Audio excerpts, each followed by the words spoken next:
What's up guys? On today's video, I'm going to show you how you can paint your own camo. And I'm going to use this bow as an example.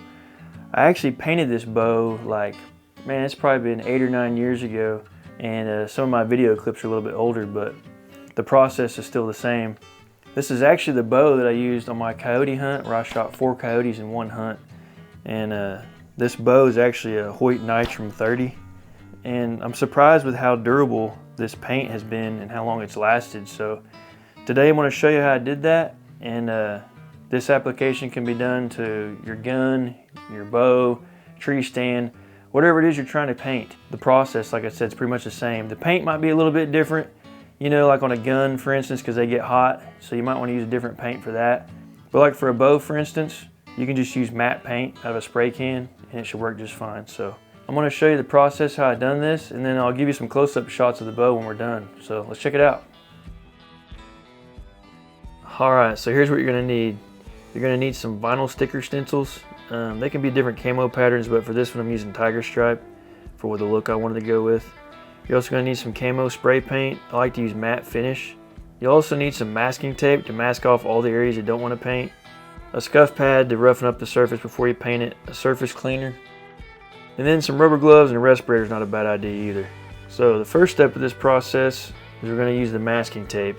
I want to take the masking tape and mask off all the areas of the bow that I don't want painted. After I get everything masked, I'm going to start scuffing the surface down with that scuff pad and get everything roughened up so that paint's going to stick. It's really important after you get this thing all scuffed up to clean the surface really well.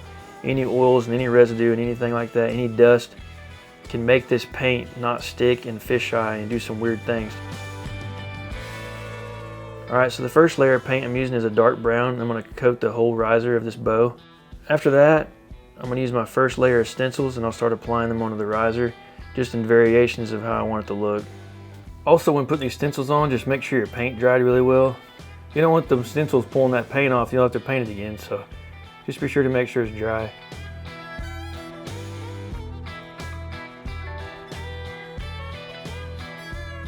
After the first layer of stencils are put on, we'll move to the next layer, and I'm using the medium brown for this coat.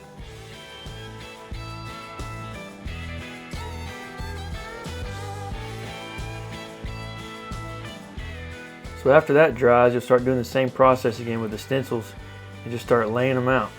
Sometimes it takes a little bit of time to do this just to make sure you get everything laid out kind of evenly, where it looks random but looks good at the same time, if that makes sense. You want to kind of lay these out strategically just so they don't look weird when you get done and you take them all off and everything kind of flows together.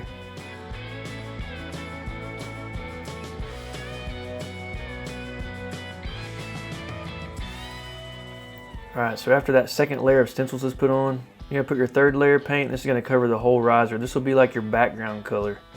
So after the third layer of paint, here comes the fun part. After it dries, you get to take the stencils off. Just keep in mind that this paint has been layered, so some of that paint might want to peel off, so just be real careful when taking these stencils off, just to make sure everything stays clean looking. I noticed when I took the stencils off, there was a hard line, you know, from one layer to the next, so I decided to use a scuff pad to kind of smooth everything out. That way the surface would smooth out a little bit. After that, the final step was to put a matte clear on for the final finish, and here's how it turned out.